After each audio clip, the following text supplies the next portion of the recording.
Inyong lahat.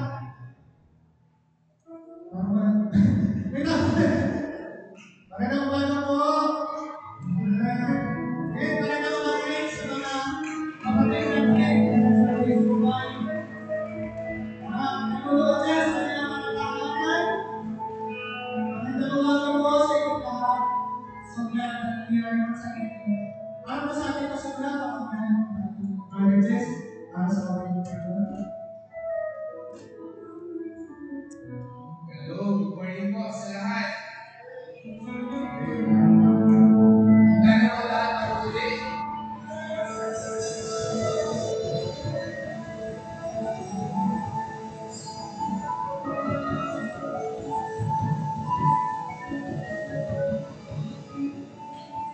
Okay.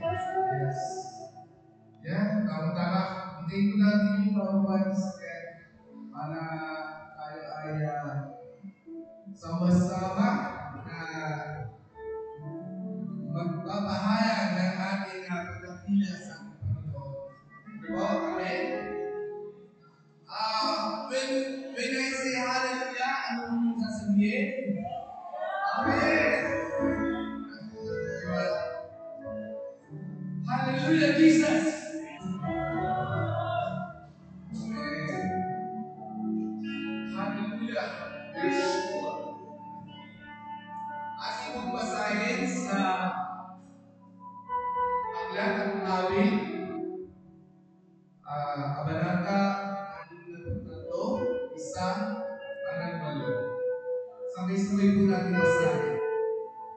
O Diyos, Ikaw ang aking Diyos, na lagi kong hinahanap.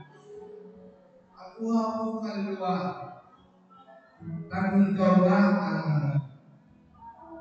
para akong lupa, na tubig ang sulumas.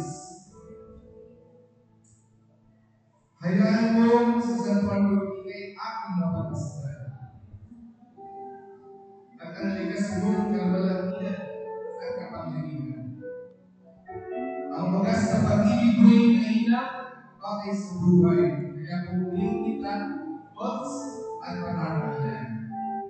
Habang ako'y nabubuhay, ako'y magpapasalamat at ako ang dadalangin na kamay ko'y malataas.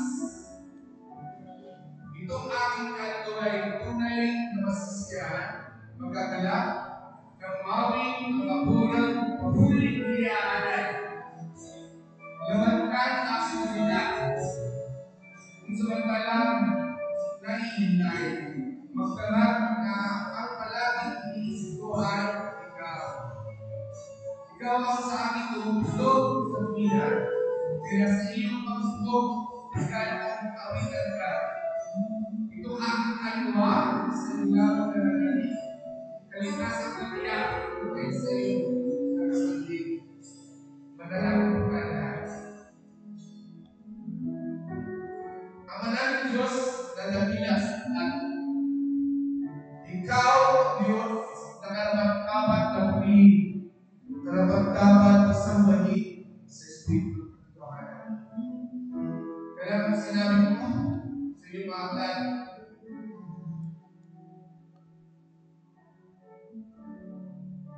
therefore I urge you, brothers and sisters, to offer your bodies as living sacrifice, holy and pleasing to God, which is your reasonable to God. Kaya dapat kami talagang ianay ang aming buhay bilang mundong gawain.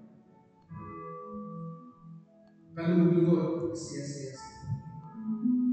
Lord, salamat po sa pribileyo na kami ay tumawag dapat sa inyo. Salamat sa karapatan maging anak mo, Diyos.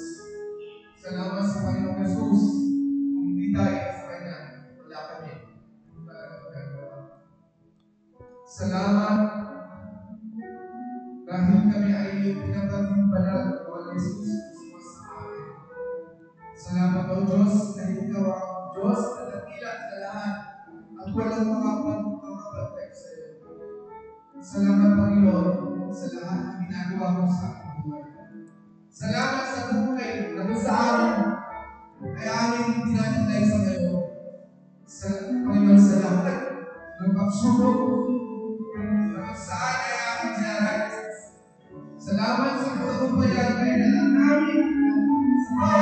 Ikaw ay nariyan po.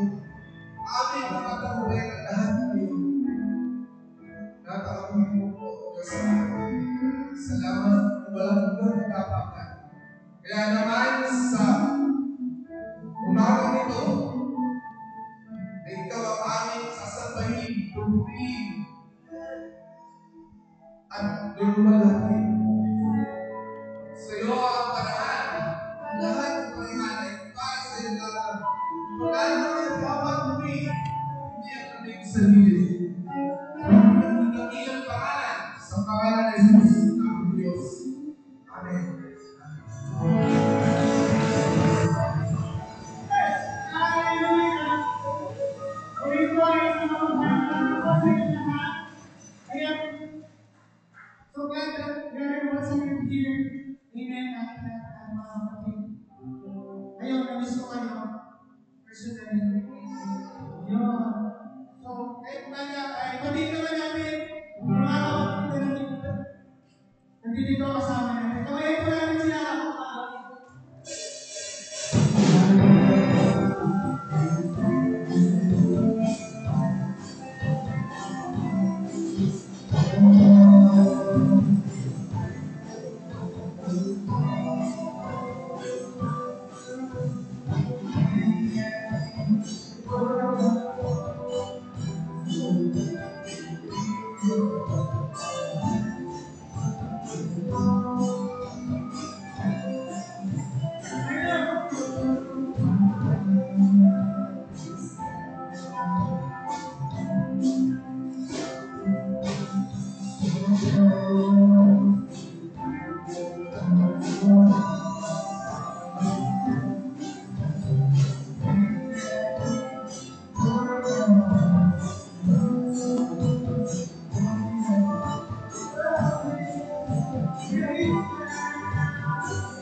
Ano po, tayo ay ganito sa tahanan ng Diyos. Sabi ka ng Brother Jesse, pribilehiyo na tayo ay malayang makapagpuli sa ating Panginoon. Amen. Kayo po ba ay napagpala? Kayo po ba ay na-bless sa ating Panginoon this week? Amen. Yan. So ngayong oras dito, tayo naman ang magbabalik ng pasasalamat through worship, through singing songs sa ating Panginoon. Pagkat siya lang ang nakapagdapat ng awitan at papurihan. Bigyan natin pasasalamat kay ating papupuri. Kaya naman, ngayong umaga ito, tayo ba church, ibigay natin yung 100% na awit at papuri natin sa ating Panginoon? Walang mga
for your presence.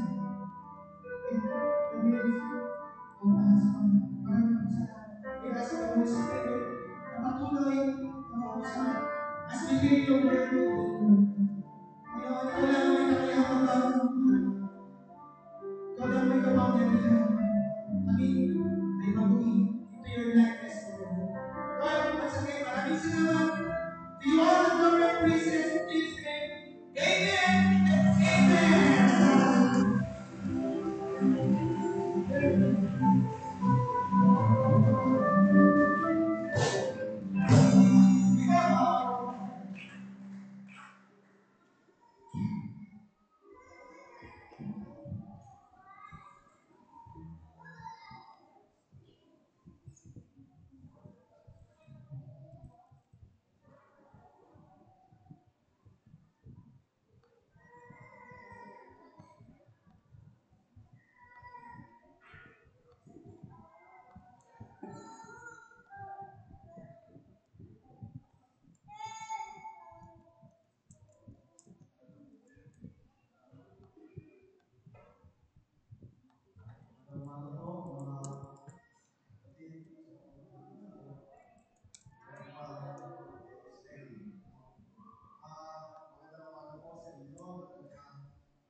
Father in heaven, salamat po, Diyos, sa iyong presensya.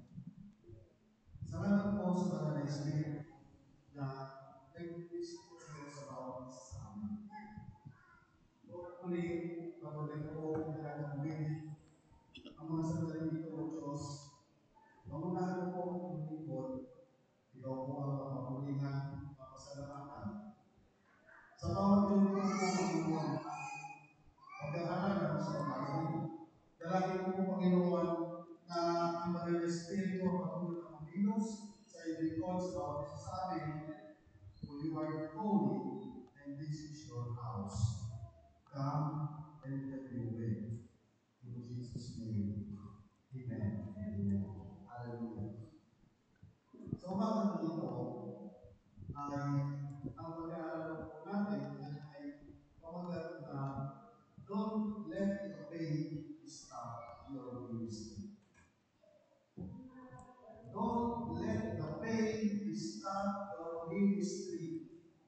Ibig sabihin, hindi ko siya pain physically or it will be, but ang ating po pinag-uusapan dito is pain in emotional pain, yung mga bagay na pinagdadaanan araw-araw, yung struggle natin araw-araw, ano man ang iyong kalagayan sa buhay, bata ka man, tanda ka man, walang extension.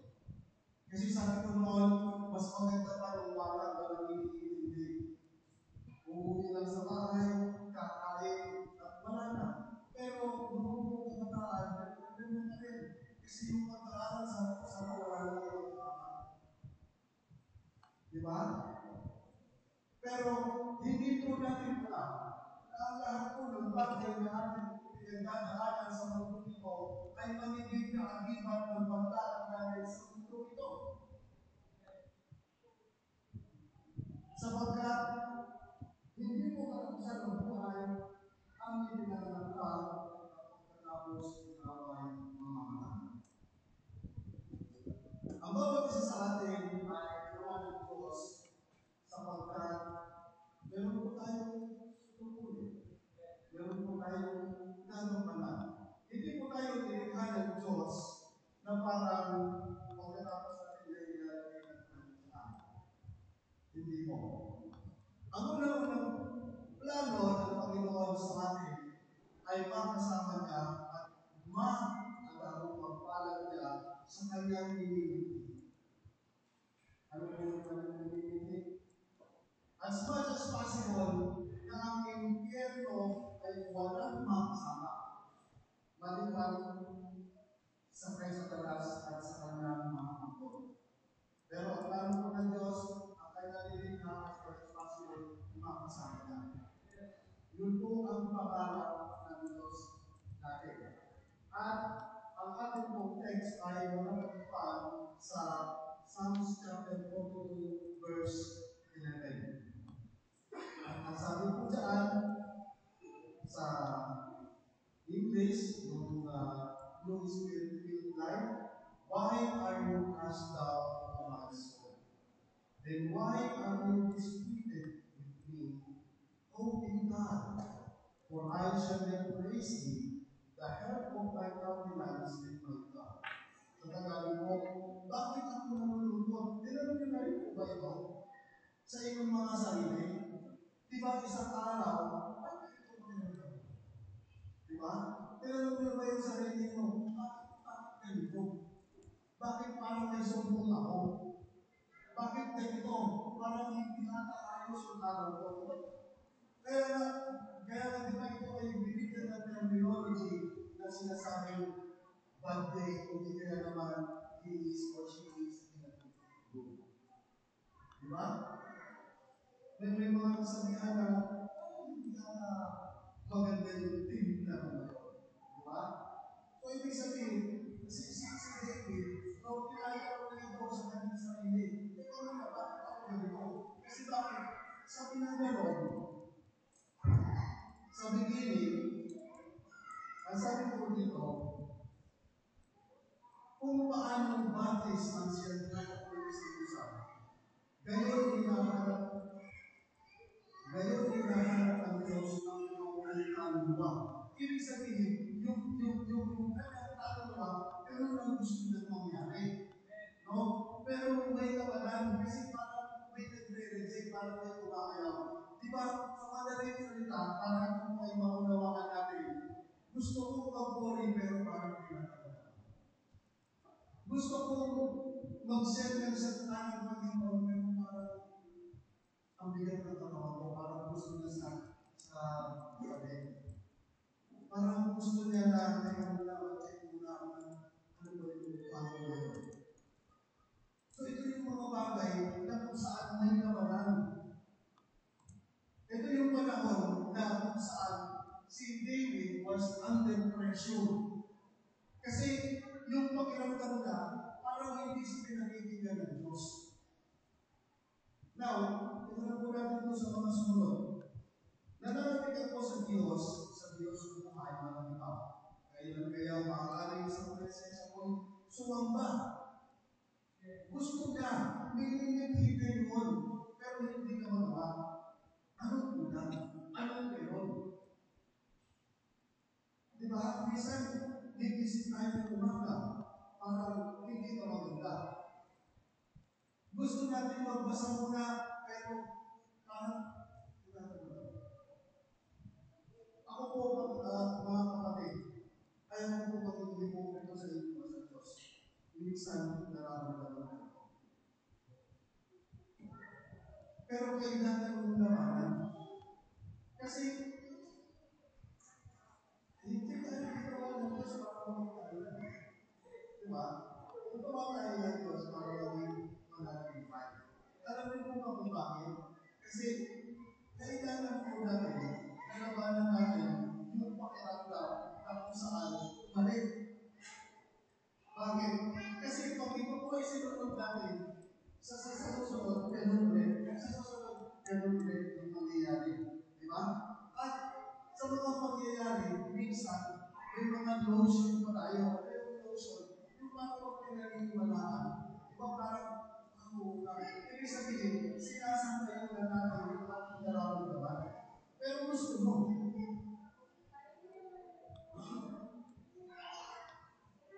Araw-gabi tumatakbo yun, araw na matamis. Naging tanging pagkain ko yung naluha sa pag-ibig. Itong mga kaaway ko sa kulay ng sabit, nasaan ba ang iyong Diyos? Hindi namin mamasin. Diba? Minsan, gano'n na kung saan tayo, nagmamalaki tayo, lalo na kapag ang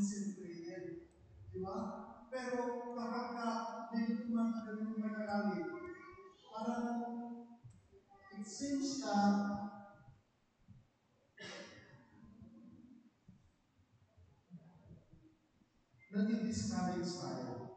It seems na parang ang Diyos ay silent. Parang pakiramdam natin, Lord, parang hindi mo ako pinapansin. Di ba?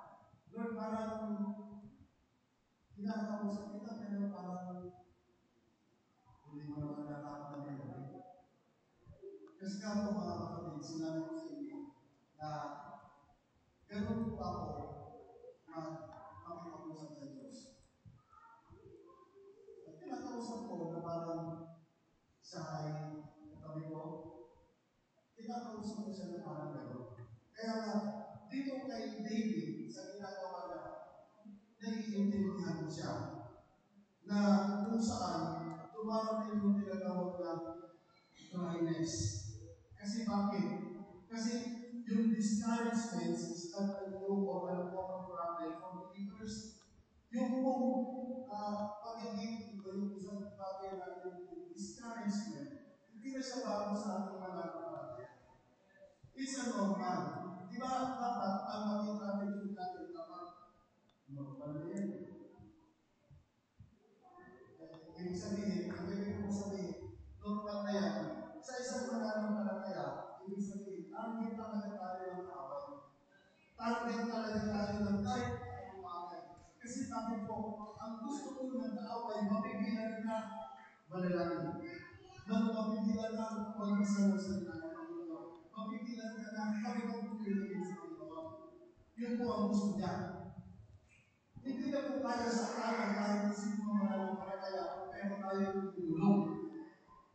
At kaya kanyang dalahin kung saan-saan. Pagka pinakinggan mo siya. Number 2,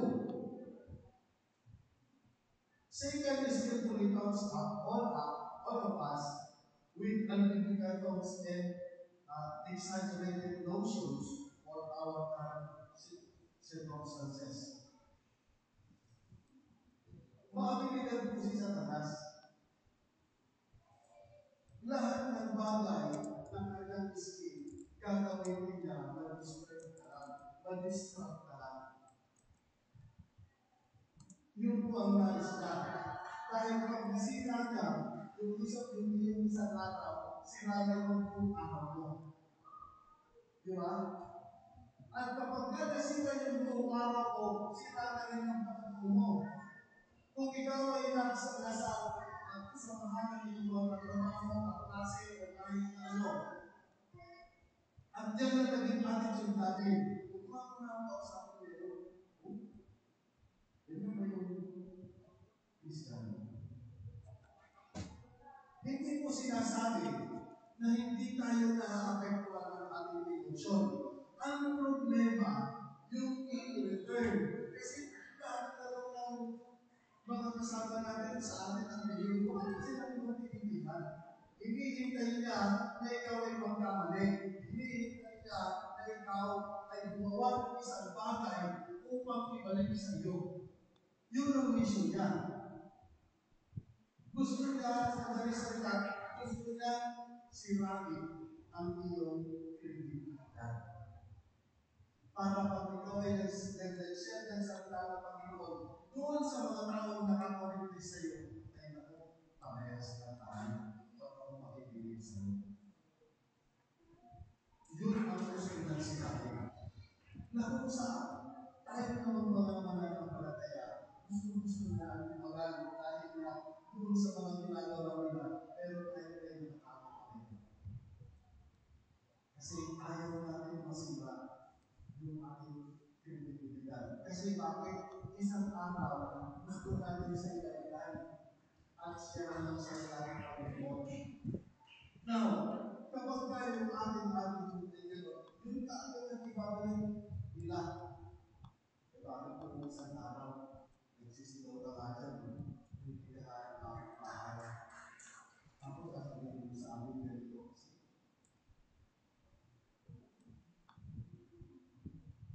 When we're feeling downcast or disturbed, it's easy to lose hope and perspective. Ibig sabihin, kapag tayo ay parang nalulungkot, kasi hindi po sa sila kasi nalulungkot lang. There is something in the spirit. Kasi pwede ka naman nalulungkot na, pwede ka makipagkwentuhan, di ba? Pwede ka naman nalulungkot na, pwede ka rin naman makipag-usap. Pwede ka rin naman nalulungkot kung pwede ka rin nalulungkot kung parang nagdadaan ka. Parang ayaw mo may mga kausap ng kahit na sino. At gusto mo rin, isolate yung sarili mo sapagkat meron kang nararamdaman na hindi mo maintindihan. Nararamdaman ko ba na ito? Yung sabihin ako lang, alam mo po mga kapatid, maging tapat tayo sa Diyos. At sabihin natin, Panginoon, hindi mo maganda yung akin. Bakit ako ganito? Kaya nga, sa pagpapatuloy ng ating pagbabasa, sa chapter 42 verse 4, nagturugo ang puso ko kapag aking mga anak-anak, ang lumipas na kahapon tayo na nagsama-sama papunta sa templo ng Diyos na ako ang nangunguna. Sila, sabi ng gano'n, lagi kong naaalala yung pagpunta namin sa templo at ako ang nangunguna. Bakit ngayon? Ako pa ang ayaw pumunta sa templo. Dati noon, ako yung nagtatawag sa kanila, nag-text sa kanila. Ang sabi ko sa kanila, na naghihintay ang Panginoon sa akin. Bakit ako ngayon tahimik? Bakit hindi ko sinasabihan ng mga kasama ko? Bakit ako ngayon nawala at ako ngayon na pinatalo ang nila? Anong meron?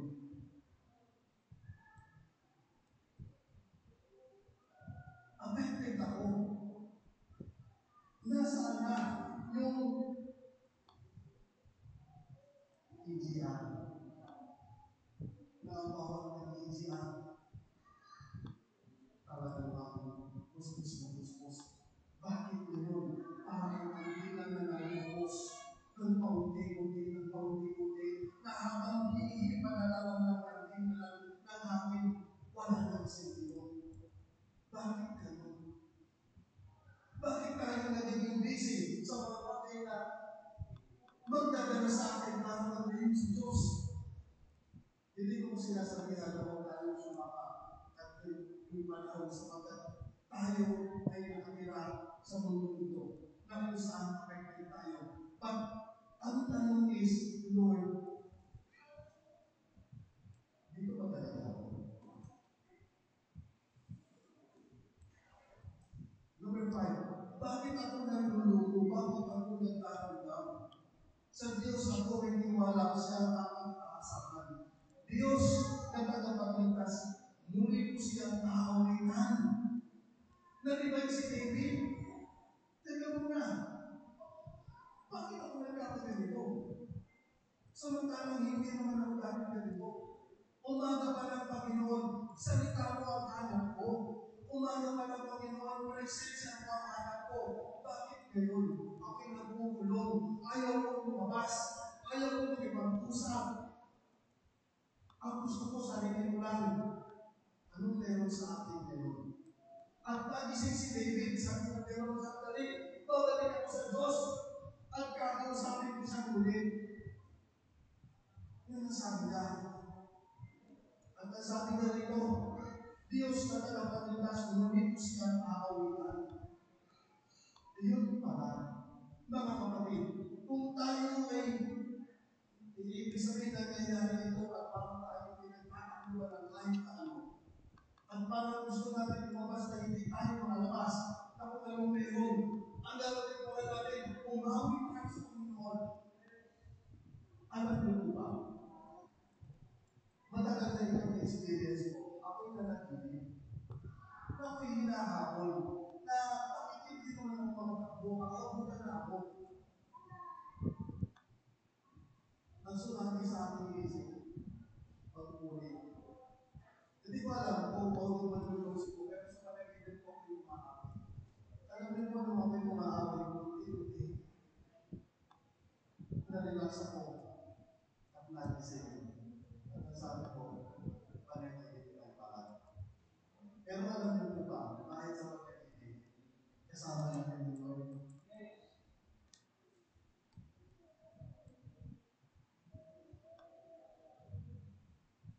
Alam niyo po, lagi pong inaalaala ang salita ng Panginoon. Sa John chapter 16, verse 33, at sinasabi nito, I have told you these things, so that in me you may have peace.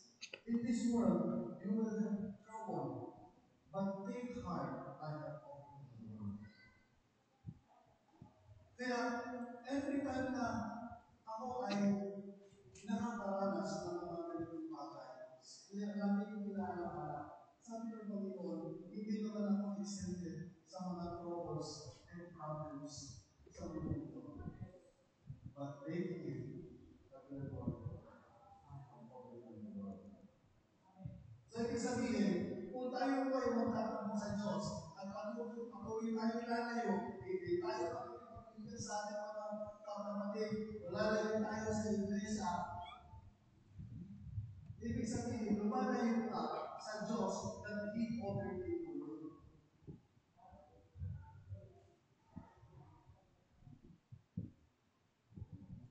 Sometimes, nalilinig natin ang Diyos para hindi sa Diyos para magkaroon natin. Naglalapit siya para magkaroon natin. Nanayin siya.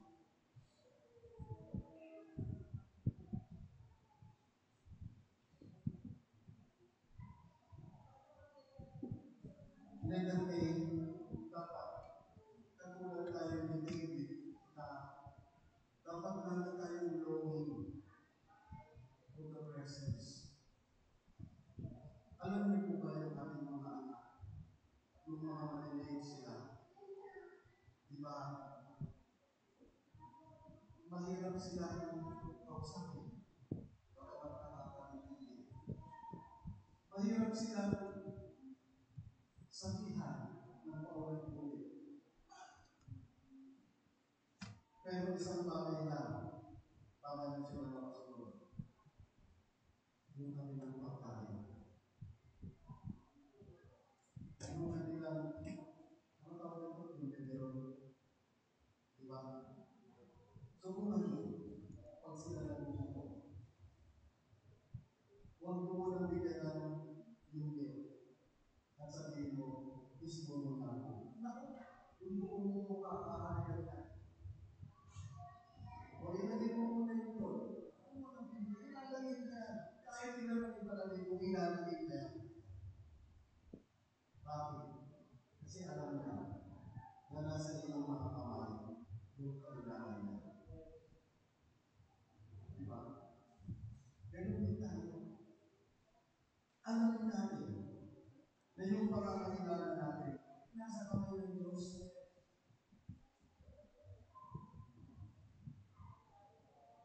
Ang Diyos, sa totoo lang, hindi siya naging tahimik. Ang Diyos, sa totoo lang, hindi siya naging istabero. Kahit kailan, bakit mo nalaman? Kaya mo ba tiisin ang mo?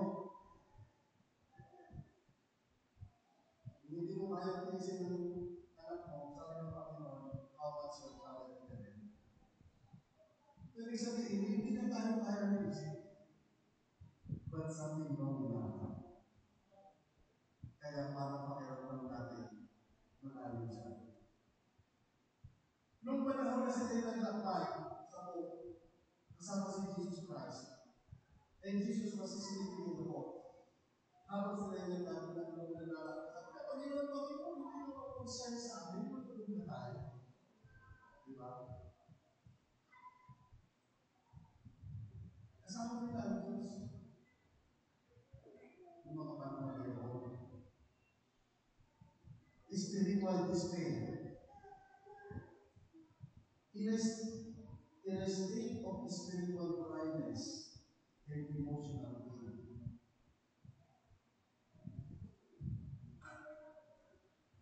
Alam niyo po ba kung bakit nangyayari ito? Sapagkat tayo pa may mga pagkakulang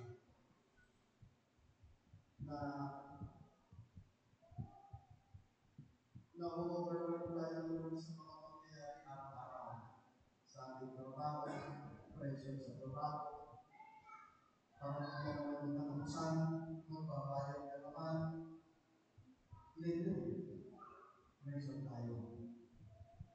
But, sabi ng Panginoon, anak, ikaw kasi, wala ka nang ginawa kung hindi isipin ng isipin, umikot ka lang, umikot, gawin at gawin, gawin at gawin. Para tayo si Marta. Di ba? Hindi na tayo naging si Mary. Si Mary, umupo siya sa tabi ng Panginoon. Iniwan mo na yan. Kasi, hindi kailangan ng Diyos na pagsintihan mo siya. Lagi ang hindi.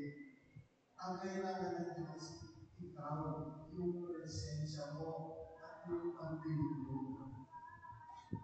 Kasi araw-araw, may bago siya para sa iyo. Sapagkat araw-araw, may bagong problema, hindi at natapos. Gusto niyo matapos ang problema?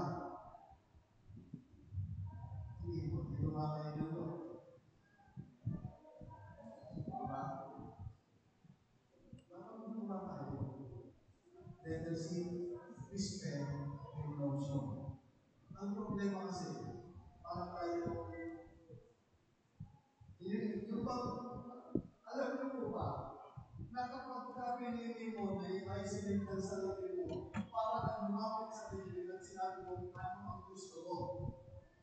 Pero yun, kasi pag in-isolate mo yung sarili mo sa isang kwarto, wala kang ikaw lang nag-iisa mo.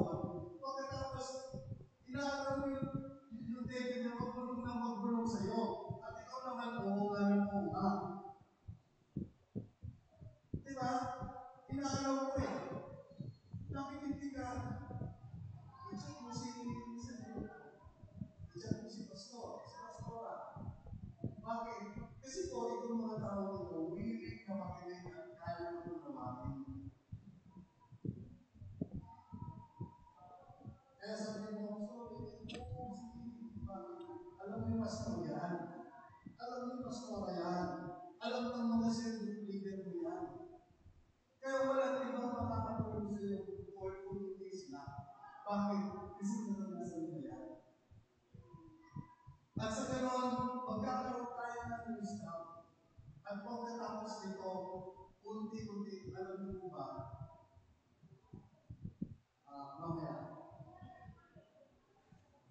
mamaya po. So, naman ito, prostration. Pag matuloy po natin i-isolate yung ating sarili, ito na talaga ng prostration. Mapuprostrate na tayo. Bakit yung mga pagpunta nito? Tagal na. Hindi pa rin nakikinig yung mga pagpunta nito. Tagal na. Ang hirap pa rin nilang kausapin. Ang hirap pa rin nilang nayakin. Hanggang sa ito ay nakakaramdam ng pagod. Pagod sa trabaho, pagod sa personal, pagod sa pag-aaral. Tapos yung mga bagay na inaaral mo, hindi ka na nag-i-enjoy kasi napapagod ka na. Hanggang sa mag-frustrate ka na, hanggang umayaw ka na. At sasabihin mo, dami ako dyan.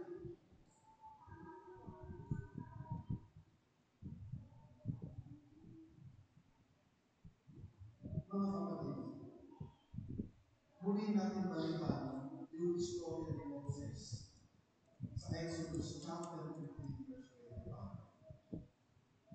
Moses is struggling to believe he could deliver his people from Egypt. And with God's help, Moses successfully leads his people out of Egypt, free of bondage. But then, there was a slight problem. No one could do.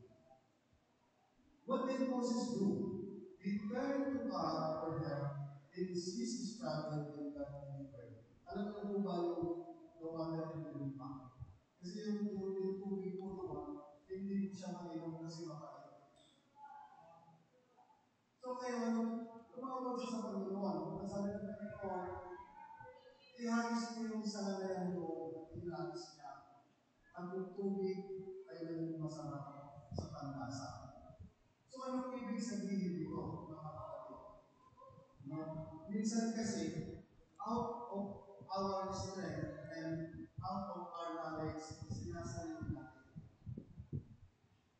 Hindi tayo gumana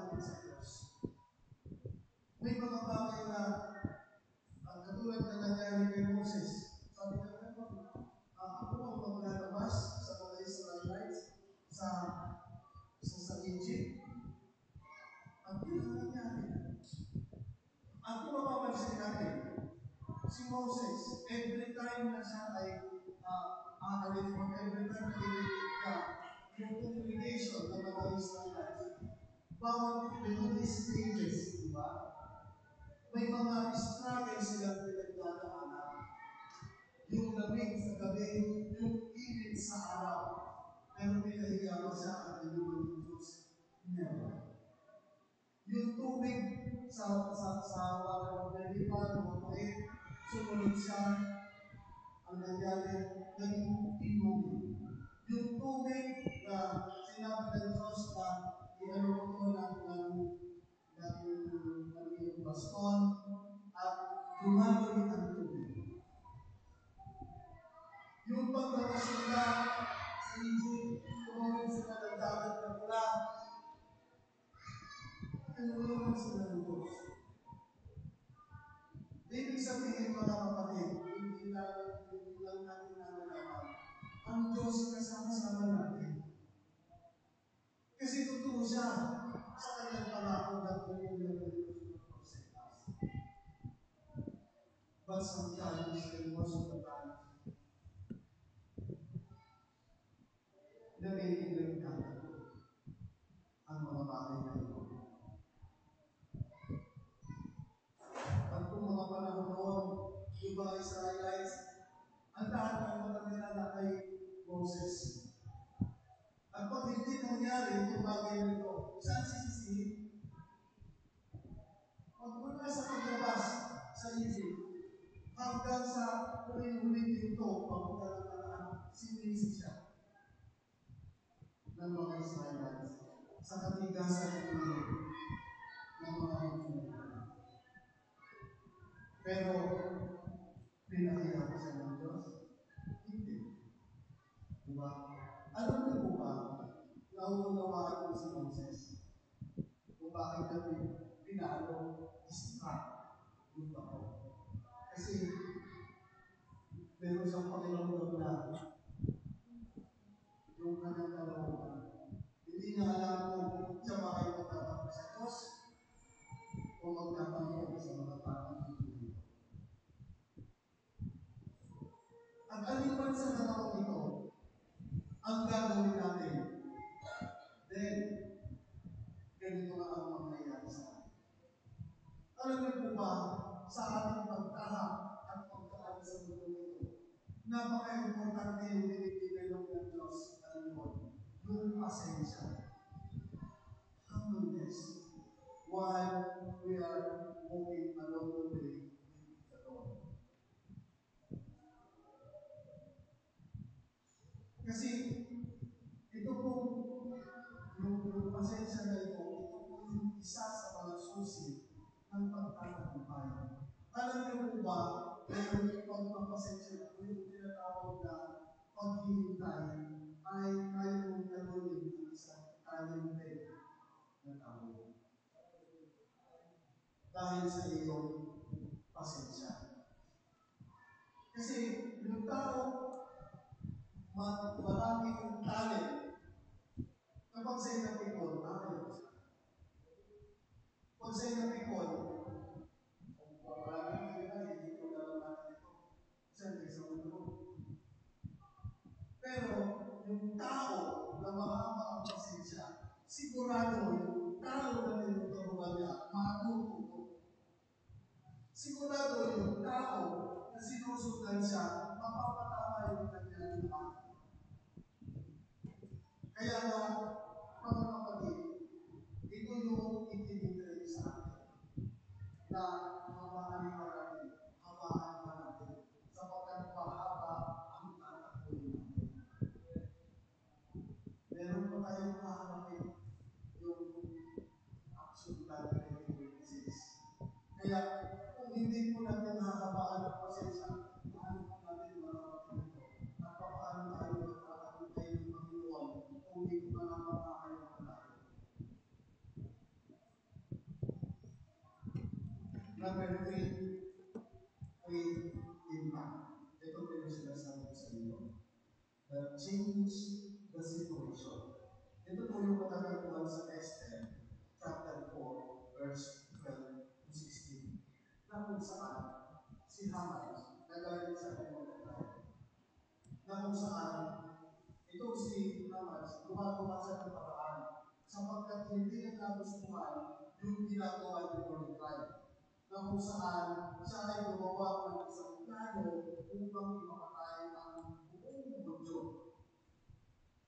At sa pagkakataon nito, basahin din namin po sa bahay at ito kayo namin sa inyo sa ngayon. No? At ang plano ni Haman, ipapatay lahat ng mundo. Gumagawa siya ng paraan. Actually, gumawa na siya ng yung ham. No? At pinahanda nila. At sa kanyang mga plano, nakikita nila na mangyayari yung kanyang nais. Sabi ni Mordecai kay Esther, sabi niya ganoon, kausapin mo naman ng hari, sabi niya ganoon. Pero mga kapatid, noong panahon po noon, kahit asawa ka ng hari, pero hindi mo pinatawag, hindi mo po pwede puntaan ng hari. Yan ang hari. Hindi mo siya pwede kausapin kung hindi ka na pinatawag. At ang nangyari, sabi ni Mordecai, ikaw masarap ang buhay mo dyan, pero hindi ko ba alam, later on, maririnig ang iyong ang lahi na ikaw ang tutuloy at isasama ka rin sa ibang mga kapay. At sabi ni Mordecai, hindi ko ba alam na kung bakit ka nagkaroon siya? Kasi itinagay ka dyan, basahin po natin sa Tagalog sapagkat ito po ay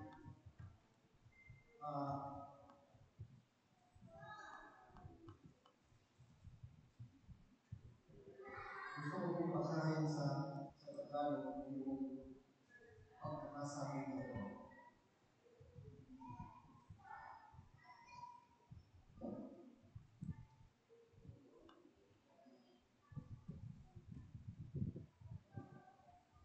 Sabi dito sa 15, dahil dito, ipinasasabi ni Esther kay Mordecai, ibunin mo ang lahat ng mundo dito sa Susa at ipapaayon din ako. Huwag kayong kakain o iinom sa loob ng araw at ang gabi. Ang kayong gawin kami ng aking mga katulong na babae. Pagkatapos, pupunta ko sa hari kahit labag sa batas. See? Labag sa batas. Kung dapat ako mamatay, ako ay mamatay. Umalis si Mordecai at ginawa ang lahat ng pagpipiliis.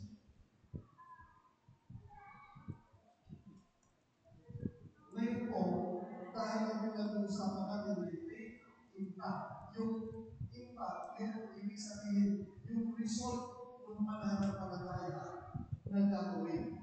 Na kung saan, ito yung strategy ni Mordecai. No?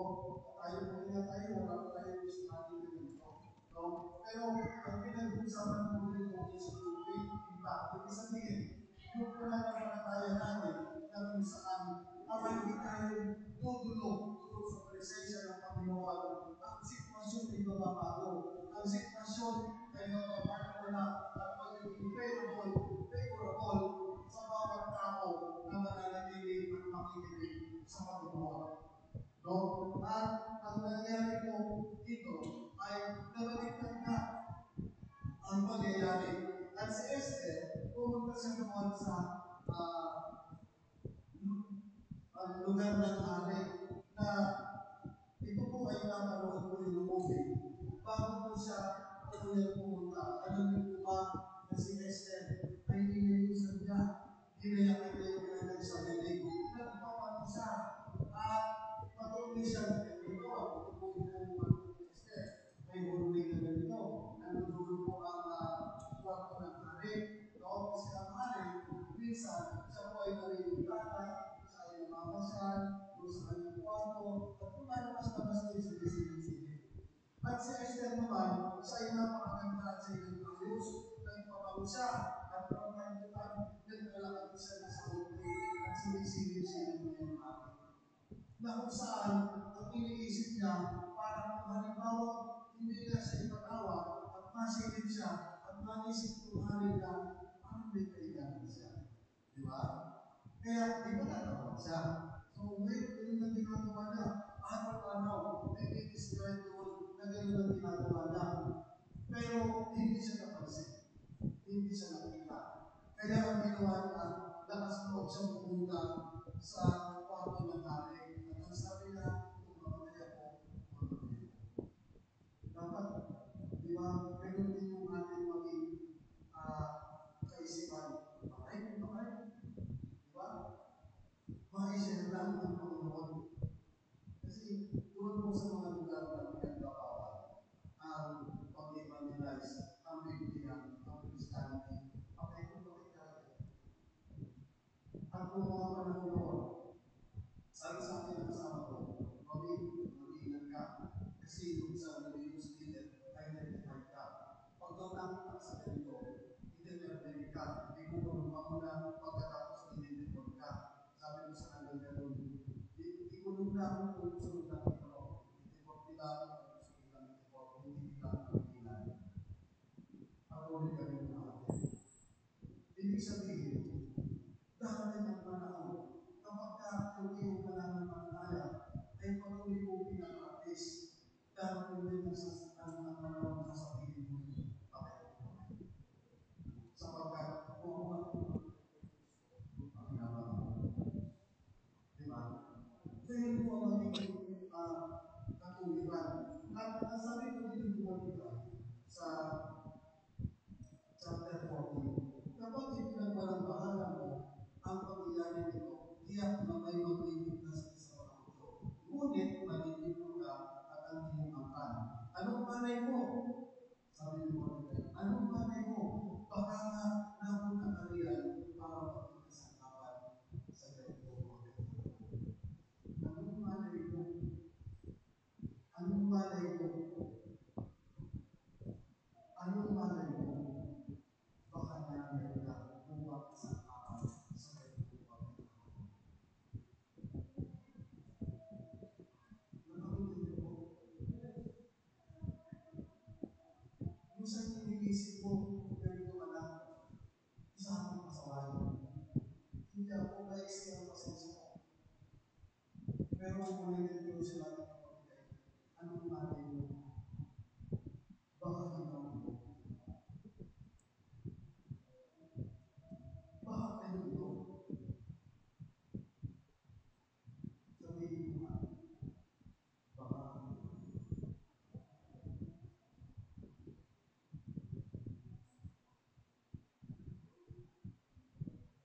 nung nangyari po, na sila ay ang kabilin-bilinan ni Esther, lahat kayo magpapisa, magtaluno, at kami naman nagari ito pati yung mga katulong ko, mag-aakay din kami. Anong ibig sabihin? Immunity. Kaya nga mga kapatid, kapag ang iglesia nito ay ibigin, yung pagkumuha ng pag-aakay nito, mag-iisa tayo. Sapagkat this is powerful. Now, doon po sa may mga health issue, optional po sa inyo. Kung pakayakan tayo ng doktor, na mag-iulong. Pero kung hindi, accepted tayo. Pero yung kung walang mga medical issue, mga kabataan, mga young people, magsama-sama tayo. At nakikita natin yung bunga ng pagkakasa sa pamamagitan ng Diyos. Huwag mo kumahayaan na hindi mo kayo kasama. Huwag mo kumahayaan sa labas ng mga Diyos na hindi.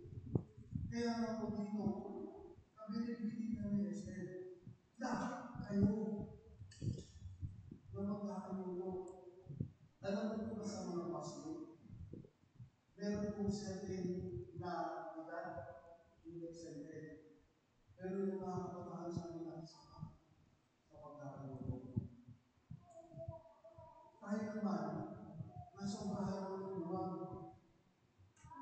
emotional ka na.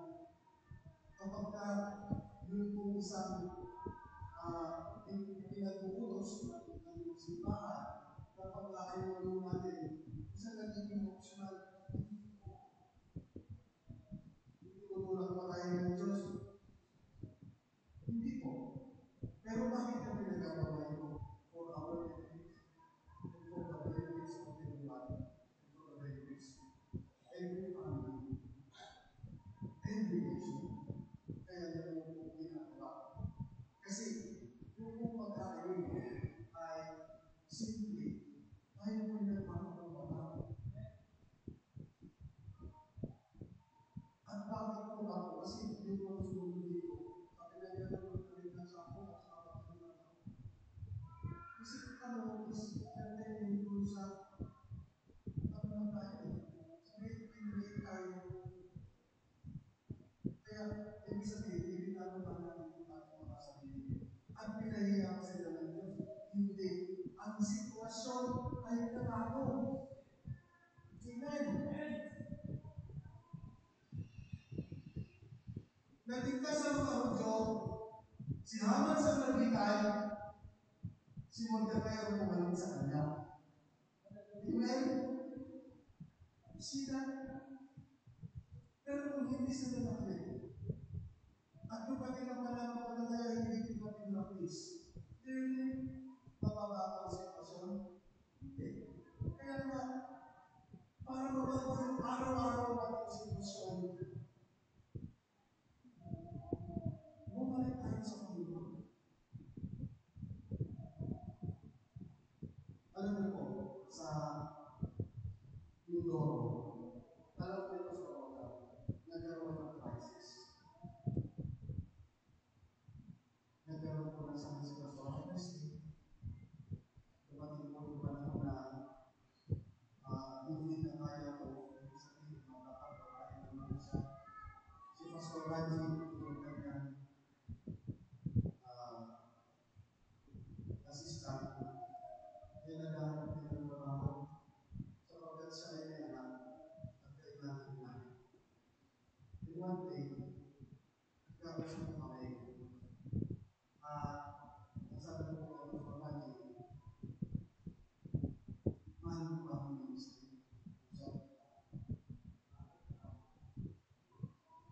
Sabi ko, kung halimbawa ikaw ay makakahanap sa parting sa magandang bata, yung tanong ng mga sa Mindoro, Puerto, kasi nasabi na doon daw siya ang target niya sa Puerto. Ngayon, ang sabi ko sa kanya, nauunawaan ko na yan, sabi ko sa kanya, pero hindi ko alam yung provision ng Diyos. Baka nandyan lang yun sa tabi-tabi. Walang nakahawak ng oras mo at magagawa ko pa yung ministry mo. Sabi mo gano'n, hindi ka mo mamahal. Hindi mo mamahal. At alam mo po ba mga kapatid, nakagulan po yung kanilang mga kailangan.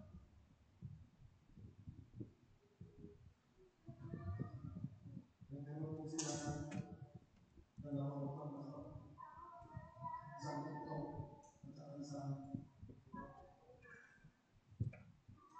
na ngayon po on process yung ang mga kasi mga ngayon, yung isa pong church nila sa Kautagayan, yun po sa tulog, mga ng larawan. Ngayon, nasabi ko sa kanya, gusto natin i-encourage mo sila na yung kanilang mga pananim, yung bunga, yung kulay, sabi ko gano'n, makipag-usap ka na sa palengke, sabi ko gano'n. At kausapin ko sila na susuklayan mo sila ng ganito. ngayon, kukunin mo yung mga palalim nila, dadalahin ko sa palengke, pero dito kasi kinasusundayan mo na lang. So, ibig sabihin, i-charge mo yung gasolina at yung labor pagkakataon. Pagkatapos, pagbalik mo, kukunin yung mga kailangan nila at kailangan nila ron. Dalahin mo, ibawas mo yun doon sa kanilang mga pagkakataon. Then, sabi ko gano'n, bago ko sila mag-times. Kasi, paano sila makakapag-times, wala ka sila nilitang doon. So, ibig sabihin, minsan, yung mga bagay na umikot ka na minsan napunta ko sa hanggang, minsan, kulang lang ng attention. Kasi bakit? Minsan, na-overwhelm tayo sa problema, na-overwhelm tayo sa sitwasyon para bukas para sa susunod na araw. At ako po ay number 1 dyan. Alam niyo po ba nung mga panahon na kami ay nagtatrabaho sa Saudi? Siyempre, yung aming mga magulang, yung aming mga kapatid, umiilig sila. Ang pagkatapos yan, most of the time, ibig sabihin, kami yung nawawalan. So ako, ang sasabihin ko, paano yung bukas? Malayo na yung sweldo. Paano yung bukas ko rin? Bumaba na ako na bumaba. Hindi naman nangyayari. Di ba? Pinipilit mo na din ang solusyon kung paano-ano na pwede mangyari. Hindi pa ka nangyayari. Di ba? Ang sabi ng Panginoon, masyado ka kasing advance. Kaya nga sabi ng, di ba dito sa prayer, bilhin ko po kami ng aming kakanin sa araw-araw. Ibig sabihin, pwede mo na i-heaven mo, provide. Pero pag na-overwhelm ka na lang na-overwhelm, ibig sabihin ka na yung magiging problema, ang problema mo. Dati, problema mo lang. Ngayon, ang nangyayari, ibig sabihin mo lang yung dati, naging problema mo na yung problema, naging problema ka na yung problema mo. Ganun po siya. Kaya, ako po ay natuto sa Panginoon. Huwag mo po natin kung hindi mo tama. Huwag mo kunin kung hindi mo tama. Di ba? Kaya doon sa isang lima mo, at pagpagpas dyan, sa Panginoon na yan. Kasi yung mga bagay na imposible, doon gagawin ng Panginoon para maging imposible. At itong mga bagay na ito, para magkaroon ng silbi yung buhay mo. Kasi, ipapatotoo mo ang mga bagay na imposible. Sasabihin mo yan, at itataas mo yan, at ikaw ngayon ay magiging encourager. At pagkatapos nito, ikaw ngayon ay magkakaroon ng mga bagay na kung saan para ma-overcome mo yung pang-araw-araw na problema. Hindi ko tayo mag-isipin dyan. At ako na lang, hindi ko na mapapalawala lang na nagsasakit, hindi ko na alam kung ano meron gawin. Pero sabi ng Panginoon, sabi ng Bible, smile is the best medicine. Amen? Bilang conclusion po, help me, Lord, to put my hope in you and trust in your goodness. Even when my feelings and circumstances pull me down, fill me of your peace and joy, and remind me of your promises in your love. In Jesus' name, amen and amen. Hallelujah. Para pakarating ang Panginoon. Amen.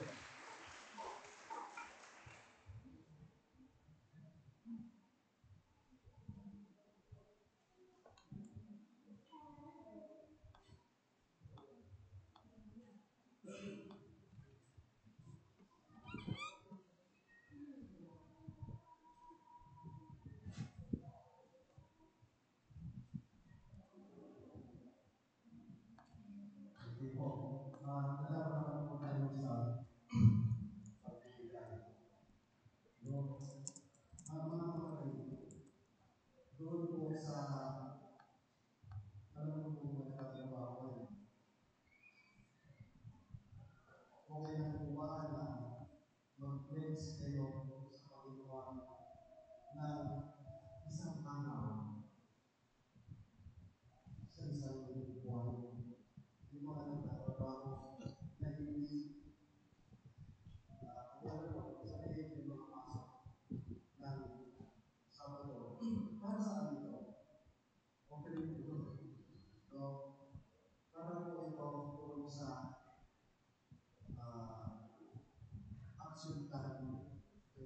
26. Samahan niyo ako. Kung naisip niyo po na makapagbigay tayo ng isang araw sa isang buwan. No? Ibig sabihin, hindi naman i-alternate ko. Ito po ay para sa Panginoon. Bukod doon sa ating mga income ay ibigay natin sa Panginoon. Sapagkat yun po sukatan ng Panginoon na kung sa yung ginagawa ng sukatan ay yun. Kung ano po yung sukatan na ginagawa mo, ayun din ang malipagpasikat ng Diyos para sa iyo. Kaya sinasabi nila na yung tithes daw ay yung lang sa kanila sa Old Testament, wala na dito sa New Testament. At ang sabi nila, hindi sa mga Hudyo lang yan. Ang sabi nila, ang problema, tayo, i-incorporate natin that we are adopted son in Christ. Then, kung tayo ay i-declare natin na adopted son tayo ng Diyos, ibig sabihin, by nature, by nationality, is tayo na rin tayo kahit po sa mga Hudyo. Di ba? So, kung yan po yung gagawin ng Panginoon, kung ano po ang ibibigay mo, huwag ka mag-expect na mas marami na.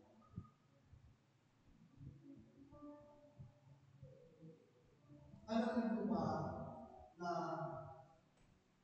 in New Testament, yun po yung tinatawag na by grace, na kung saan dapat hindi na yung sa akin po, parang hindi na yung pakantahan. Ang aking kasi pinagmamasiya, ang kasalanan, hindi mo kayo bayaran. At kahit kasi ng video namin, kahit po yung mga tao na iwan sa corruption, hindi nila kaya bayaran. Ngunit salamat sa Panginoon, kasi siya ang nagbayad. Now, ito po yung aking feelings na dapat hindi na maging pangkain kung ano yung gusto mo at yung gusto ng puso mo. Ibig sabihin, wala siyang limit. Hindi ko sinasabi na by force gawin mo. At ang sinasabi ko, nasunod ko po ang Panginoon sa aming buhay. At kinalimutan ko na rin, kasi ang attitude ko po dati, sabi ko, paano kapag ka? Kasi dati ang attitude namin, babayaran naman namin yung mga kapagbayaran ng Israel. Yung pagkikira, yun na sa Diyos. Ngayon, nakorek kami. Dapat, isa-asal ko na namin yung para sa Diyos. Kasi special yan. At yung pagkikira, yun ang nagkakis sa sinabi. Huwag mo na itong ginawa namin. Hindi ko po makita na ako yung ulang.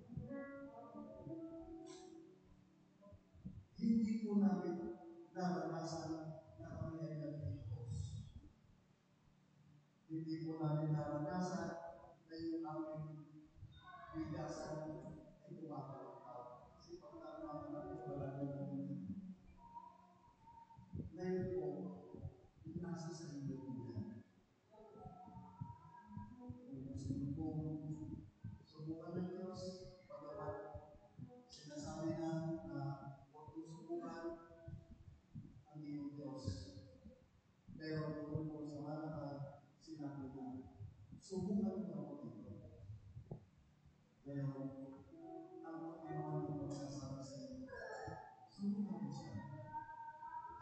sinimilala ng puso.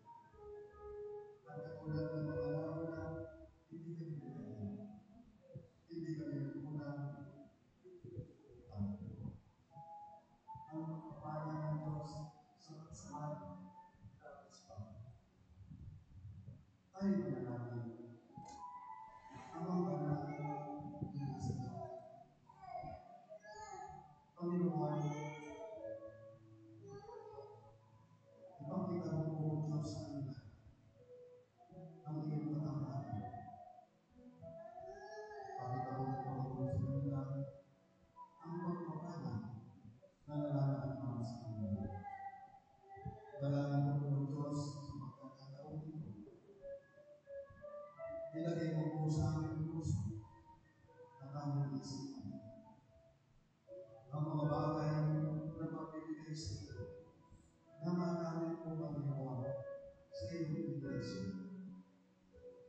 Magamit po Panginoon para po sa ikagalaw at ikagalaw ng iyong iglesia.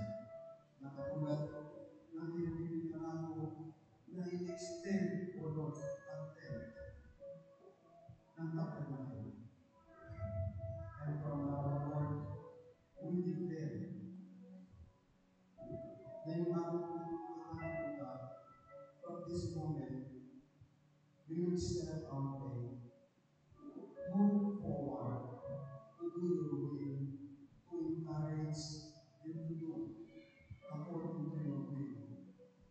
As you give us authority, this church, to conquer the land and make them your disciple. Salamat po Diyos, puli ka. In Jesus' name. Amen.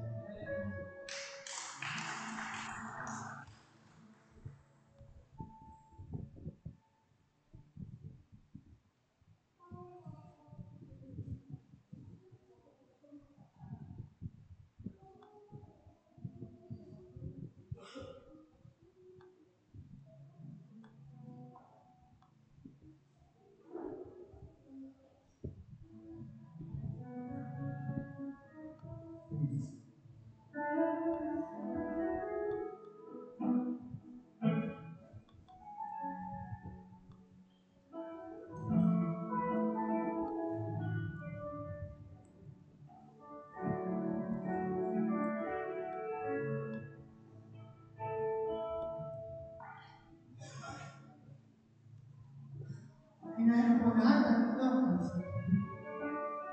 Praise the Lord.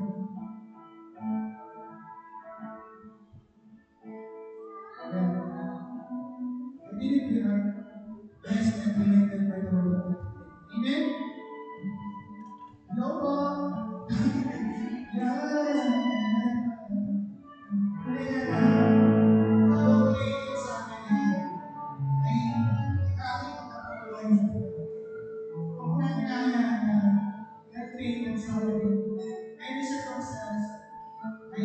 Stop tayo sa minsan. Kaya po tayo nandito, tayo in our family, we strengthen each other. So, naniniwala po ako, by the grace of God, wala na po sa mga puso. At tiwala lang po tayo sa atin.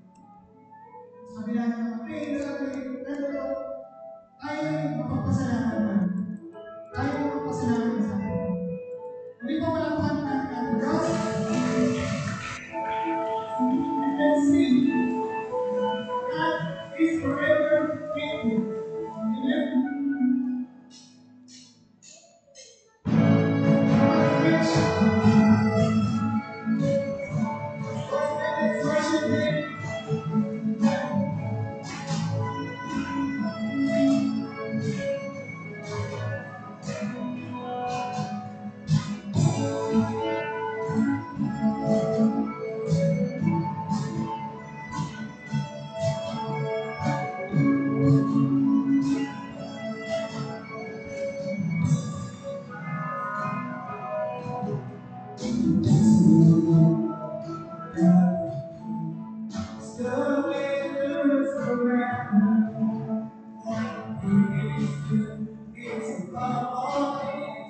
It's the way it goes around.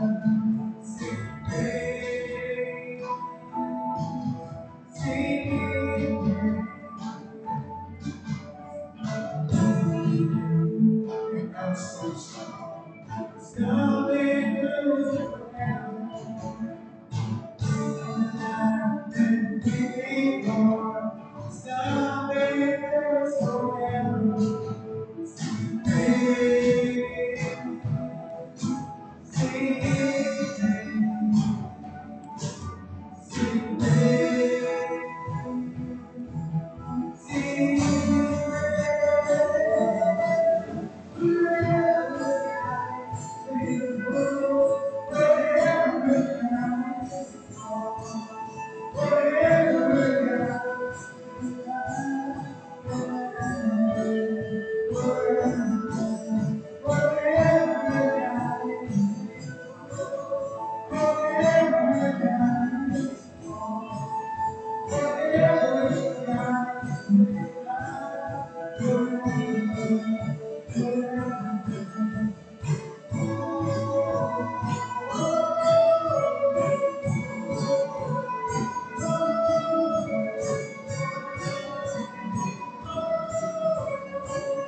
kung saan patuloy niya makikita ang mga bagay na gagawin mo sa kanyang buhay sa hinaharap.